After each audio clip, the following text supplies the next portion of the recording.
Good morning, everyone. Good morning, everyone. So first of all, let me tell you where my accent comes from. I'm originally from Brazil. My mother tongue is Portuguese. The Italian last name, like everything else in my life, is my husband's fault, and I can prove that. I am really humbled by the fact that you took the day to spend with us, and I want to start by thanking you for taking the time. We take your time very, very seriously. More than 30 years ago, it was said in a movie in the US, life goes by pretty fast. And if you don't stop and look around once in a while, you may miss it. So I want to invite you for the next 45 minutes to stop everything you were doing and look around what is happening in the world of technology before you miss it. You know, we want you to be lost, very, very lost in thoughts, in deep thoughts over the next 45 minutes. We have known the universe as the collection of all of space and time. In this universe, you actually have a Milky Way galaxy, and in that galaxy, you have a solar system. And in that solar system, the sun is the major source of energy, where the planets, such as the Earth, Mars, and more, capitalize that energy in the form of life. And these planets actually function in the midst of major forces, such as the gravitational force, the electromagnetic force. And those forces dictate how those planets move, if they should move, if they should stop moving, what is the speed in which they move, and the orbit that they should follow. Today, it is said that we are in the dawn of a new era, the dawn of this digital era. And in this digital era, we are invited to actually believe in the theory of the multiverse. The multiverse says that while you believe that you are only here in this universe, that you are actually present in other universes at the same time. And if you actually believe in that theory, there must be a digital universe that we are experiencing at the same time as our physical one. And in that digital universe, there is no Milky Way galaxy, there is an analytics galaxy, and not a solar system, but a data system. A system where data plays the role of the sun, providing the energy for all of the other planets to capitalize on, to monetize on the data, to manage the data, to secure the data, to govern the data, protect the data. And very similar to the regular universe, there are some major forces, major technology forces at play that dictate how fast we can monetize, if we should actually stop securing, if we should accelerate governance, and so on and so forth. So today, I want to invite you to really explore those technology forces that are actually governing the digital universe. Welcome again to Dell Technologies 2018, and let the exploration begin. Are you ready? Yes, thank you. So the first technology force that we want to explore is the force of artificial intelligence, machine learning, and deep learning. So we all know that AI is not new. The first time it was mentioned was in the 1950s, and it was when Claude Shannon actually proved that computer science could be used outside of the scientific world. You see, back in the 50s, we thought that computer science was only good for sensing, for calculating the orbit of the missiles or the satellites that were actually going the shuttles that we're going to the moon. And someone actually said, what if we use computer science to solve a problem such as chess? What if we could play chess with computers? And it was for the first time that the term artificial intelligence actually came about. And there was a major conference in Dartmouth, a university in the US, where they decide, what if we can actually make machines behave as humans do? And that was the birth. But that was 60 years ago. So what happened since then? There were many, many limitations that actually drove us to go through what is called the AI winter season, or AI winters, that we didn't talk a lot about AI until recently, when we started, maybe in the last 20 years or so, talking about machine learning and then eventually about deep learning. And why this only happened now, and why should we care? Let me go through the differences. When we started actually trying to teach computers how to play chess, we wanted to solve a very specific problem. We, when playing chess, given a board situation, we could not calculate in real time or in near real time what was the next best move. What is the next best move? Is the move that I will make that, regardless of what sequence of events actually happens later on, I will win. And why can I not calculate the next best move? Because the number of combinations is exponential. And humans fall short of memory and processing capacity to actually calculate and foresee all possible combinations in real time or in near real time. So far, so good? So we wanted to actually get help from the machines to look at all the possibilities and tell us what was the next best move that we wanted to make. So we were trying to tell the machines how to do something that we fully understood. We know how to play chess. The board is well contained. We have a finite number of pieces. We have a finite number of types of pieces. We know how each piece moves, and we understand the goal. So far, so good? That was artificial intelligence. One important thing, there was absolutely no learning on behalf of the machines. If whoever wrote the program had a bug, doesn't matter if you actually played once, twice, or 10,000 times, the bug would be there. Bug didn't fix themselves. And there was no learning, and it didn't matter how many times you played. Then somebody came along and said, what if I start actually tracking that when I make this move, I actually win 80% of the time, and when I make this move, I actually lose 20% of the time. So the machine started keeping score, probabilistic scores of when and how to move. That was the first signs of learning. And progress in AI was measured by how the number of moves that the machine could look ahead. So far, so good? That's the 50s for you. That's the 60s for you. That's the 70s for you. Chess was the killer app. Now let's move to today. That's about 5 years ago, not too long ago, 5 years ago. What is happening? We want to teach computers to do things that are very simple for us to do.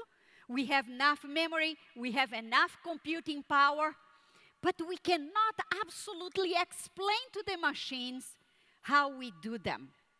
Let me give you an example. Can you tell me exactly what goes on in your mind when you recognize the face of your mother?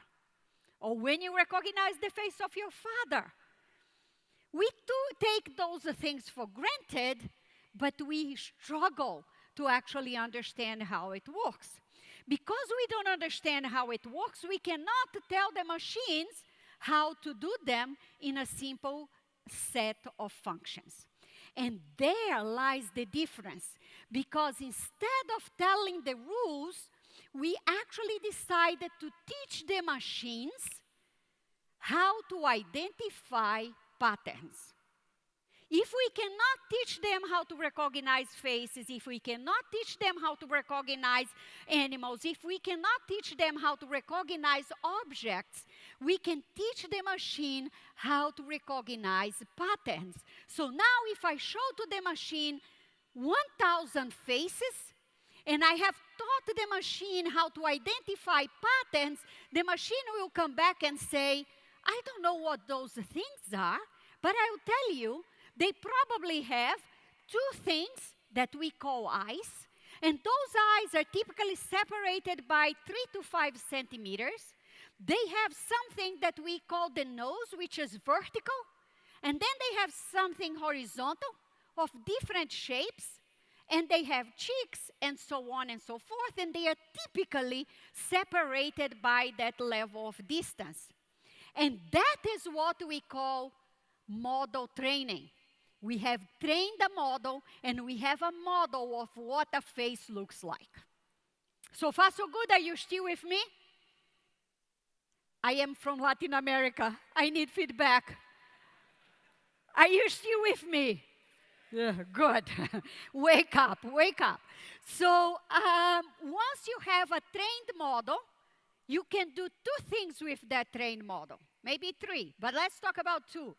The first one is now every time that I show a face, and I show that face to the computer, the machine will see if that face fits in my trained model, and I can do classification. Very important, because now I can ask the machine, is this a face? Is this an animal? Is this a chair? And the machine can also, by looking at a very complicated image, understand what is going on. How many times have you actually tried to take a picture with a very advanced camera that the camera says, I see a face, I see an object here, I see a table, I see a landscape, and they can focus and unfocus and play with the quality of the image, right? Classification. The other thing that they can do is, now that I actually tell the machine, this is a face of Patricia, they can actually put my face within that model and understand exactly what are the dimensions between my eyes, my nose, my mouth, my cheeks, my face. So next time that I show up in a Facebook picture, what does Facebook do for me? Identifies me and says, this is Patricia, so-and-so, together with Patricia at Dell Technology Forum 2018 in Singapore. And that's image recognition. While Facebook uses that for tagging, surveillance uses that to identify victims or to identify crime. So it's the foundation of something very, very special. One thing that you have to know, though, is that the machine learns by the number of samples that you actually feed in the machine. So if you have very few samples, that is very little learning. The more samples that you show, the more the machine actually can develop or train an accurate model. Okay? So then, some researchers at one of our partners, Microsoft, they actually analyzed 4 different algorithms. The name of the algorithms are very complicated: green, yellow, orange, and blue. Got that? Okay. So these algorithms were measured on the level of accuracy. These algorithms are not to recognize image, but these algorithms are to actually do translation, voice translation. And we fed some words to those algorithms, and they calculated the accuracy of the translation after having learned or trained the model with so many words. Let me ask you a question. Do you know why Jeff Bezos, the CEO of Amazon, actually acquired the whole chain supermarket called Whole Foods in the US? Because Jeff Bezos was at home and told Alexa, Alexa, I am hungry. Please buy me some foods. Please buy me some Whole Foods. And Alexa understood he wanted to buy the supermarket chain. Okay? The accuracy of the algorithm that you actually use to do voice recognition and interpretation of what you do actually matters. And the accuracy that you're looking for is an accuracy that is above 95%. So what you actually interpret from this graph is very, very simple. Two things that you want to remember from this graph. Number one is that you only got above 95% accuracy when you train the algorithm with more than 100 million words. So the amount of data that you bring in to train the algorithm dictates the accuracy. The other thing that you actually want to learn from this graph is that after you achieve 95% accuracy, the precision of the algorithm changes very little. Meaning that after you have a huge amount of data, the quality of the algorithm matters less. So now I have a question for you, a business question. You are actually given $1 billion to invest in your company and to invest in AI. Are you going to invest all of that in the data scientists? Are you going to invest all of that in data acquisition? Or are you going to achieve a balance where most of the investment goes towards acquiring as much data as you can, and a part of the investment goes into data science? You don't need to answer now. Wait until the end of the presentation. So while we are lost in thoughts, in deep thoughts into AI, machine learning, and deep learning, I want you to think about two things. Number one, deep learning matters because it marks the beginning of some very, very innovative algorithms that will forever change how humans teach machines to learn. That's the first lesson. The second lesson that you want to drive home is what I call the Moore's Law of this decade. Simple algorithms with lots of data will far outperform sophisticated algorithms with less data. I will say that again. Simple algorithms with lots of data will be able to learn faster, better, more accurate than very sophisticated algorithms that have not seen enough data. So if data matters, where are you going to actually acquire all of that data? That data will come in great part from the Internet of Things, and that's the next technology force that we are going to explore. But before we can be lost in the Internet of Things, we need to understand what is the thing in the Internet of Things. We call a thing if it has at least three properties, and we call the three C's.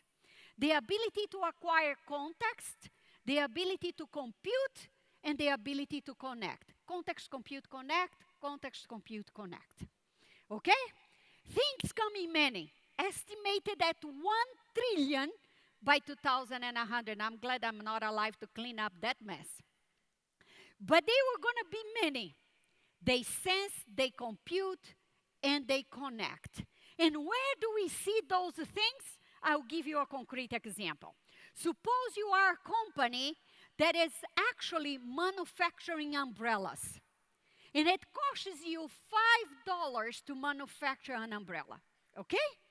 Now you are giving the chance that by increasing your costs on 1%, 5 cents more, you can make that umbrella your umbrella.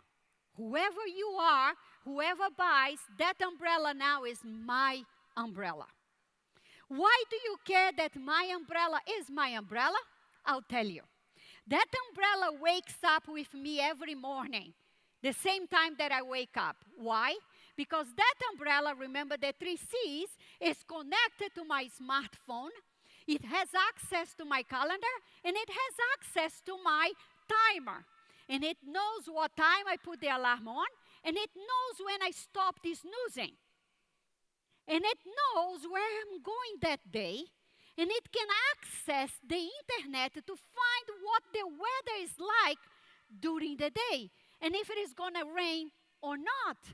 And then, if it is going to rain where I am going, the umbrella is going to make an executive decision that that umbrella wants to go with me wherever I'm going today. That, by the way, is of no use. There is no market in the UK because you should always carry an umbrella over there. But in every other part of the world, the umbrella will make that executive decision. Now, are you familiar with the idea of a tantrum? Do you have children?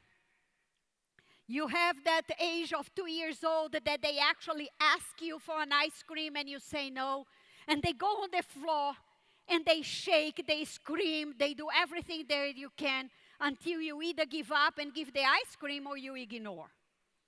That's the umbrella.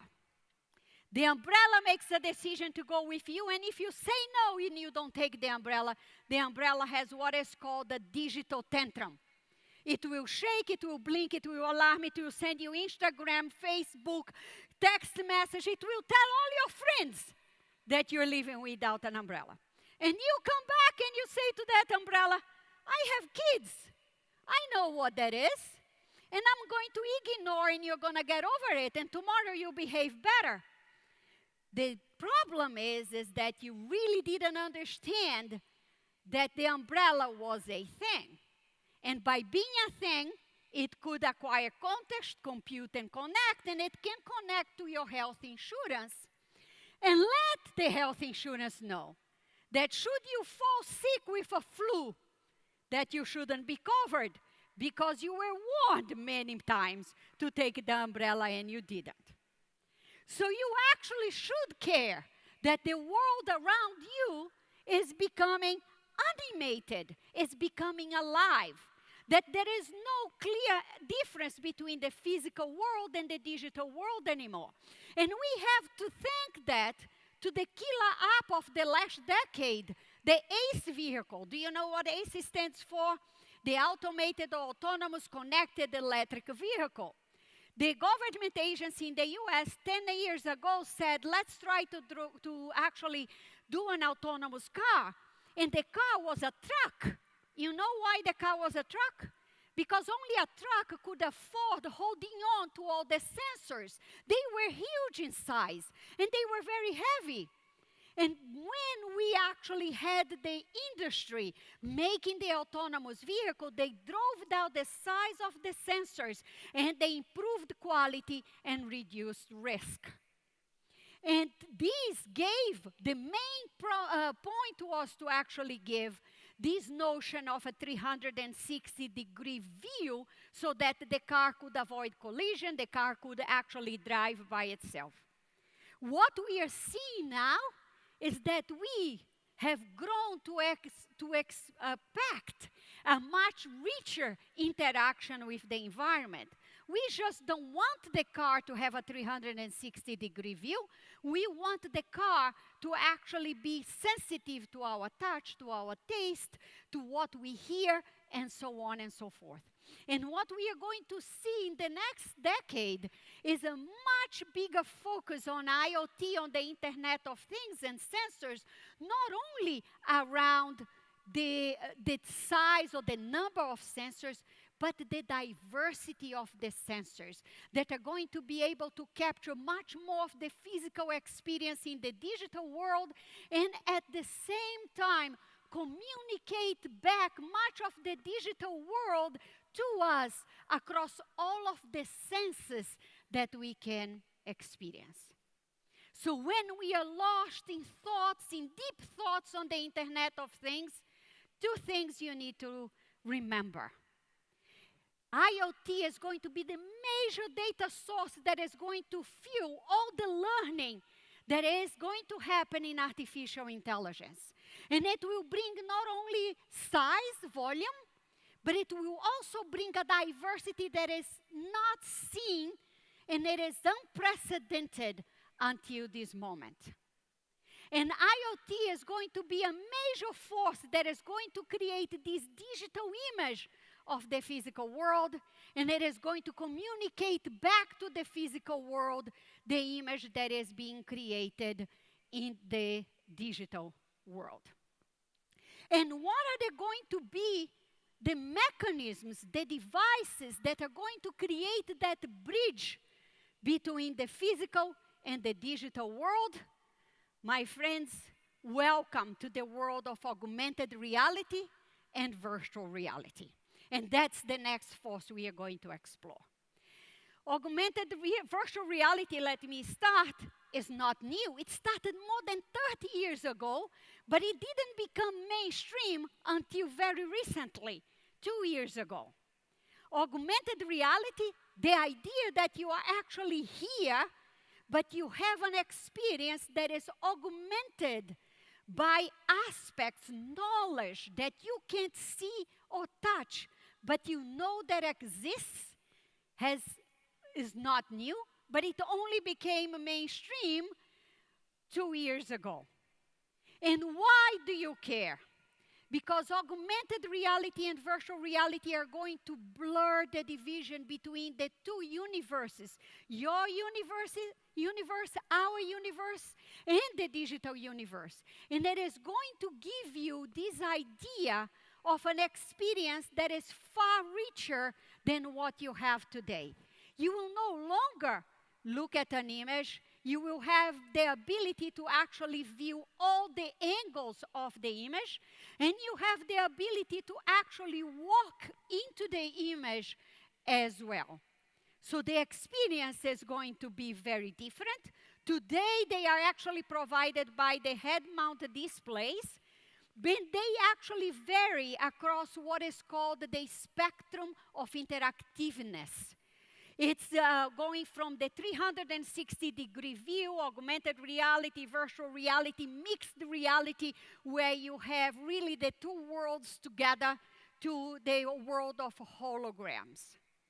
And they are going to change how we live, because they are going to allow us to be contextual, to have a full immersion, to have what is called experiential presence. You are going to be here, and you are going to experience being somewhere else at the same time, and they are going to influence and interact everything. And this is going to affect not only the expected, like the gaming industry, but it's going to affect precisely the workforce. Do you remember the millennials? Do you know who the millennials are? Those annoying teenagers, 20s, 30-year-olds that actually come to a work environment and they demand things. Before you talk about the millennials, do not forget who raised them, you and I. Okay? But the millennials, they actually come to companies and they don't want to go back in time in terms of technology. They want to have the same accessories. They want to have the same level of immersion that they have in gaming on their work experience. And that will forever change. So when you are lost in thoughts, in deep thoughts into augmented reality and virtual reality, this is what you need to remember. You need to remember that augmented reality and virtual reality will enable us to be present in two universes at the same time. Our universe and the digital universe. And you will not, some years from now, be able to tell the difference. You expect that. So if we are talking about the digital universe so much, who are the natives of that world? Who are the inhabitants of your digital universe? Welcome to the exploration of the robots. The robots are the natives of the digital universe. And what are they made of? They are nothing less, nothing more than a system of systems of Internet of Things, or a system of systems of things. They are animated by sensors. They perceive the world through sensors. They communicate things to the world via sensors or actions or locomotion. And they require a tremendous amount of artificial intelligence, machine learning, deep learning to decide the best next move, to recognize the world around them, and to be able to participate in our universe the same way that we want to participate in the digital universe. There was a tremendous evolution in robotics. If you look back at only a couple of years ago, it was predominantly in manufacturing. We had to fence them in. We had to protect because they were heavy. They didn't have sensors to see us. And they were actually doing something that could be dangerous for us to be nearby. And move forward, fast forward to today, those robots are very collaborative and social, and they're cute, and you want to have many of them. And by the way, the robot dogs don't give us allergies, right? And they are well trained by definition. And they learn what we like and what we don't like, what time that we come home, where we went, our sandals, and so on and so forth. And what is the upside? They're taking away from us repetitive, monotonous, dangerous activities, and they are actually capable of processing an amount of data that is unprecedented and incapable for us to do. And what is left for us to do? The good stuff. Creative, cognitive tasks, executive decisions, and dealing with building better and better robots. So while you are lost in deep, deep thoughts in robots, let me tell you one thing. Please pay attention. It has been said that robots have not been replacing humans. They are not replacing us. Instead, we humans have been filling in for robots in many of the monotonous activities, repetitive and dangerous, until they became available. So we were the ones that actually have been waiting for them. So now that you actually have those robots everywhere, the human-machine partnership is forever changing. And they require a massive amount of processing. And they require that processing not in your data center, but they require that processing right there and then in real time.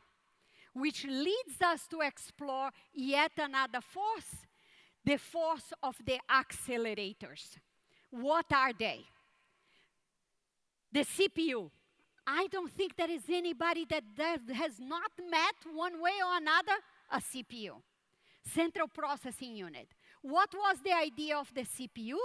Something that was capable to execute an immense amount of instructions, a very diverse set of instructions. It could go from playing chess to calculate the orbit of the shuttle. Very good. Then along came gaming. Along came augmented reality and virtual reality, and one of the main functions that you want to do there is nothing less, nothing more than image rendering. Image rendering. You have an image. It's a matrix, a big square divided in pixels. And if you actually want to create a scene where you are here in that image and then you make a move, what you do is a matrix multiplication, is a matrix operation to calculate and move my image from this set of pixels to the next set of pixels. Why should we care?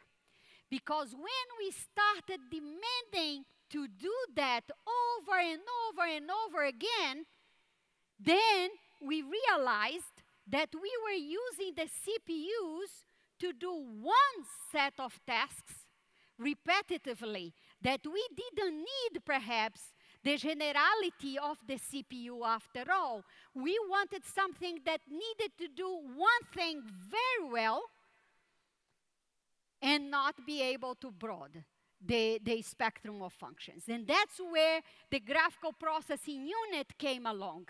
GPUs are processing units that can only do a very limited set of functions, but they can do them fast, very, very fast, because they don't need to generalize. And as they came from gaming, from augmented reality to virtual reality, they made themselves into the enterprise. And now we actually see that our servers in the data centers have FPGA, fully programmable gateway arrays, or GPUs, and TPUs, TensorFlow processing or tensor processing units, and so on and so forth. So when you are lost deep thoughts in accelerators, please remember that the processing power is everywhere. That the processing power has left the data center and has moved south into the Internet of Things, into the robots, into the augmented reality and virtual reality, and at the same time has also moved north into the cloud. And if that is the case, your data center is no longer going to look like a data center, but as the centers of data. Because we actually have moved from a fully centralized to a more of a distributed architecture. Ladies and gentlemen, this is Michael Dell's favorite slide. I made it better because I put it in gold and silver. Okay? That's my final touch. Michael Dell, if he were here, he would say, hey, if you look at history, we have gone from architectures that are fully centralized to distributed. We started with the mainframe, then the Ethernet came along, we went to client server, then we went back to mini computers because processing became more affordable. Then with the internet, we actually went to distributed, and then when the cloud came along, then we said, we are done. We don't need anything else. The cloud is the answer to all of our problems, right? Then came IoT, the Internet of Things that actually put sensors everywhere. Do you know what was the very first industry that started adopting sensors? It was oil and gas. Oil and gas said, look, I have those platforms back into the ocean. And those platforms actually are very hard to reach, very expensive to reach. I cannot maintain manually. I'm going to put some sensors and let the sensors guide the local decision-making process. You know, we say in Brazil that we use the very famous quote, how many people do you actually want to manage a platform in the middle of the ocean? You only need a man and a dog. Do you know why you need the dog? To make sure that no man touches any buttons. Why do you need the man? To feed the dog. Right? So when we actually came up with that concept of IoT, we are now saying, no. Even though we put sensors on hard-to-reach places, on places that was very expensive to bring data in, we actually want to analyze all of that data in the cloud. Let me tell you another Michael Dell joke. He says, if you're driving and you see a deer in front of you, and the car has to go back to the cloud to decide whether or not it should brake, you know what you're having for dinner, right? So if you actually believe that in the era of today you can solve all the problems in a centralized way, I have 6 bad news for you.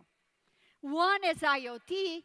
The other one is regulatory compliance that is putting constraints of how data could move or should move between social, political, economical, and even organizational boundaries. You have the multi-cloud effect, the new villain of IT, where clouds were built for a purpose. So you have half of your data in Salesforce, another half of your data on HR, on Workday, another part of your data on Microsoft Azure, another part of your data on mission-critical applications on Virtual Stream, and so on and so forth. And then you have bandwidth constraints in terms of cost, capacity, and speed to actually move all of that data around. You have your traditional systems that still retain a tremendous amount of data, and you have security, that even though the data is encrypted, you don't want the data moving around. So the centralized model, they will still be there, but it won't be able to solve all the problems. Now move to the decentralized school. You actually believe that all you need to do is to actually give power to the robots, give power to the GPUs and the CPUs on site, and let the edge do what it needs to take. I have bad news for you.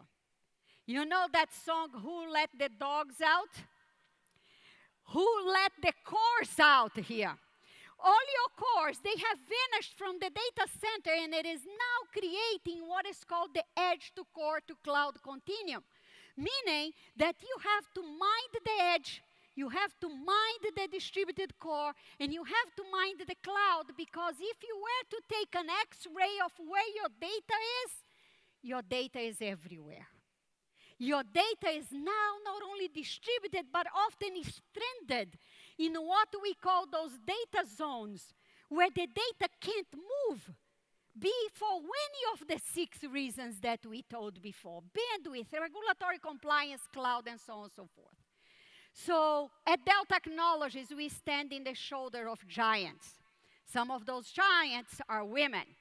And one example of them is Theano, is a very, very famous Greek mathematician, and she invented the golden mean, which is the moderate position between 2 extremes. Now, she was Pythagoras' wife, but that's relevant. So Theano actually came up with this concept here, that if you actually have the centralized and the distributed, would you have another alternative? And the idea would be that if you have your data distributed everywhere, that you should be given the possibility of analyzing that data in place, and at the same time visualizing your worldwide environment as a connected fabric. And that's what we view as one of the technology forces. The ability to do analytics in place where the data is, and share the results of those analytics with whatever entity may require, and bring those local results together to gain a global view of your environment. So when you are lost in thoughts, in deep thoughts, in that continuum of a multi-edge, multi-core, multi-cloud, remember that there will be at least three modes of computing: centralized, distributed, and federated, and their power has gone from the data center to those centers of data, and there is a decentralization of it. And if you have a decentralization, how can you actually bring together trust, transparency, and traceability? That's where blockchain comes along. And how you're going to make all that data move around? That's where 5G comes along. And how are we going to revolutionize how we do computing? That's where quantum computing comes along. So, dear colleagues, ladies and gentlemen, as you actually are lost in thoughts, in deep, deep thoughts about the future, make no mistake, you are here at the right place at the right time. Because only Dell Technologies, with a collection, a family of strategic aligned businesses, is the only company in the market that is exploring all the technology forces at the same time. And it is transforming that technology in solutions to help you go through one of the 4 transformations, one or more of the 4 transformations you're experiencing: the digital transformation, IT transformation, workforce transformation, and security transformation. And Amit Mita will come right after me to actually discuss those transformations with you. So thank you again for being here. Now I would like to share some final, very deep thoughts. And I wanted to share those thoughts through a personal experience of mine. Some time ago, a Brazilian photographer, Sebastião Salgado, had his oldest son do a documentary of his work. So Sebastião went in a mission to take photographies, to take pictures, and his son came along. And a documentary movie was made, and it was a candidate for an award in 2014. One of the most famous scenes in that movie is when the father is about to take pictures of sea lions in the Alaska. So the sea lions are there in perfect position, and the son spots a white bear. The white bear is coming towards that direction. So the son tells the father, "Father, please hurry, take the pictures. Let's go, a white bear is coming along."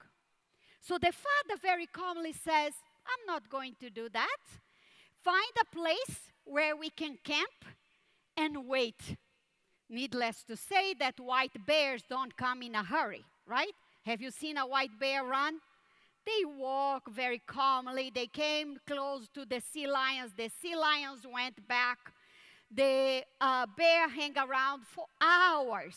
And then he decided to leave. And it was hours later when the sea lion came back. And then the father did his job.